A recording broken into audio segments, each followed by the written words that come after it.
জানাই স্বাগত। আজকে একটা সুন্দর রেসিপি তোমাদের সাথে শেয়ার করব, আর ভীষণ টেস্টিও কিন্তু। আজকে যে রেসিপিটা শেয়ার করব সেটা হচ্ছে চিকেন চাপ। যে কোনো অকেশানেই কিন্তু তোমরা বাইরে থেকে না কিনে বাড়িতেই চিকেন চাপটা বানিয়ে ফেলতে পারো ভীষণ সহজে। চলো তাহলে দেখে নেওয়া যাক রেসিপিটা আমি কি করে বানাচ্ছি। প্রথমেই কিন্তু আমি এখানে চিকেন লেগ নিয়ে নিয়েছি। চিকেন লেগগুলো একটু ভালো করে ধুয়ে গাগুলো কিন্তু আমি একটু ছুরির সাহায্যে চিড়ে চিড়ে নিয়েছি, যাতে মশলাগুলো ভেতরে ভালো করে যায়। আর ম্যারিনেশনটা কিন্তু আমি রেখেছিলাম 6 থেকে 7 ঘন্টা মতন। যদি তোমরা 6 থেকে 7 ঘন্টা রাখতে পারো তাহলে খুব ভালো হয়। এছাড়া তোমরা 2-3 ঘন্টার জন্য ম্যারিনেশন করে রাখতে পারো।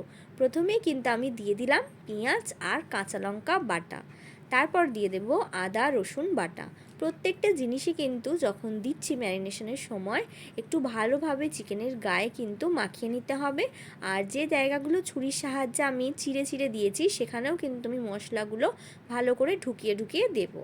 আর ম্যারিনেশনটা তোমরা বেশি সময় ধরে করে রাখলে কি হয়, যখন তোমরা রান্না করবে সেই সময় চিকেনটা খুব সহজেই সিদ্ধ হয়ে যাবে।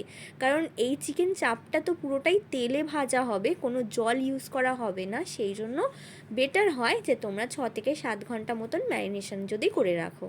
তারপর আমি দিয়ে দিলাম, দেখো, একটু টক দই 2 থেকে 3 চামচ মতো। তারপর দিয়ে দিলাম কাজু, পোস্ত আর মগজদানা বাটা। একটু জলে ভিজিয়ে রেখেছিলাম 10 মিনিট আগে, তারপর বেটে দিয়ে দিলাম। তারপর দিয়ে দিলাম বিরিয়ানি মশলা। আর তারপর এখন দিয়ে দিচ্ছি ছাতু। ছাতুটা অপশনাল, তোমরা চাইলে দিতেও পারো নাও দিতে পারো। আমি 2 চামচ মতন এখানে ছাতু দিলাম। তারপর দিয়ে দিচ্ছি একটু কাশ্মীরি লঙ্কা। কাঁচা লঙ্কা তো বেটে দিয়েছি, তো ঝালটা তোমরা তোমাদের পরিমাণ অনুযায়ী ব্যবহার করো। তারপর আমি দিয়ে দেবো এখানে গোলাপ জল 2 চামচ মতন, আর 2.5 থেকে 3 চামচ মতন কেওড়া জল, আর দেবো মিঠা আতর 2 থেকে 3 ফোঁটা মতন। তারপর আমি নিয়ে নিয়েছি একটা গুঁড়ো আমুল দুধের প্যাকেট। এটা কিন্তু আমি পুরোটাই এখানে দিয়ে দেবো। 10 টাকার প্যাকেট নিয়েছিলাম, পুরোটাই আমার লেগে গেছে। তারপর আমি দেবো একটুখানি ঘি অল্প করে, আর একদম শেষে দেবো পরিমাণ মতো নুন। ম্যারিনেশনের জন্য কিন্তু আর কিছু লাগবে না। এই মাত্র কয়েকটা উপকরণ দিয়েই কিন্তু তোমরা বাড়িতে চিকেন চাপটা খুব সহজেই বানাতে পারো। অবশ্যই কিন্তু তোমরা বানিয়ে খেও। আর রেসিপিটা তোমাদের কীরকম লাগলো কমেন্ট করে কিন্তু জানাতে একদম ভুলো না। আমার চ্যানেলে যদি নতুন হয়ে থাকো, নতুন আমার ভিডিও দেখছো, অবশ্যই কিন্তু যদি আমার চ্যানেলের ভিডিও ভালো লেগে থাকে তাহলে আমার চ্যানেলটাকে সাবস্ক্রাইব করে নিও, আর পাশে থাকা বেল আইকনটা প্রেস করে দিও। তো আমি 7 থেকে 8 ঘন্টার জন্য এটা ফ্রিজে রেখে দিলাম।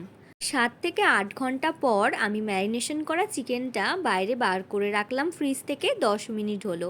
আর অন্যদিকে আমি একটা কড়াই বসিয়ে নিয়েছি, আর কড়াইতে দিয়ে দিয়েছি একটু বেশি করে সাদা তেল।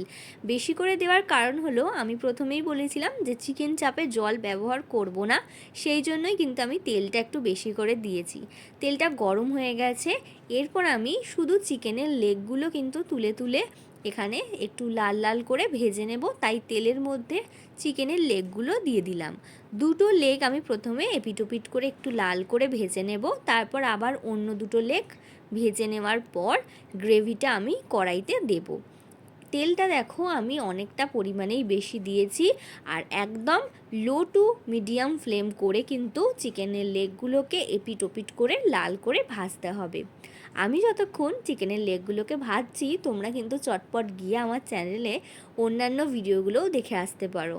আশা করছি তোমাদের আমার চ্যানেলের অন্যান্য ভিডিওগুলো খুব ভালো লাগবে। আর ভালো লাগলে কি করবে, অবশ্যই চ্যানেলটাকে সাবস্ক্রাইব করবে, পাশে থাকবে, যাতে আমি আরও এগিয়ে যেতে পারি তোমাদের আশীর্বাদে।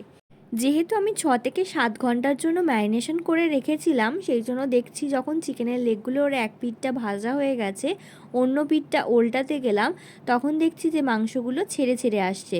তো খুব তাড়াতাড়ি কিন্তু সিদ্ধ হয়ে যাবে। তো আমি কিন্তু এপিটোপিট ভেজে নেওয়ার পর এরপর দিয়ে দেব গ্রেভিটা। তারপর কিন্তু 10 থেকে 15 মিনিট মতন আমি লো টু মিডিয়াম ফ্লেম করেই ঢাকা দিয়ে রেখে দেব। ব্যাস, তাহলেই কিন্তু রেডি আজকে আমাদের রেসিপি চিকেন চাপ। 10 থেকে 15 মিনিট ঢাকা দিয়ে রেখেছিলাম, তারপর খুলে দেখি সুন্দরভাবে তেলটা ছেড়ে গেছে। চিকেন চাপের গ্রেভিটা আমি একটু শুকনো শুকনো করেই নামিয়েছি। তোমরা যদি চাও যে একটু পাতলা করবে গ্রেভিটা, তাহলে কিন্তু প্রথমে চিকেনটা ভাজার সময় তেলটা আরেকটু পরিমাণে বেশি দিয়ে দিও। ব্যাস, আজকে কিন্তু আমাদের রেসিপি তৈরি চিকেন চাপ। তোমরা কিন্তু অবশ্যই বাড়িতে বানিয়ে খেও, আর কীরকম লাগলো কমেন্ট করে জানাতে একদম ভুলো না। আজকের মতো ভিডিওটা এখানেই শেষ করছি। আশা করছি তোমাদের ভিডিওটা ভালো লেগেছে। চলো, বাই বাই।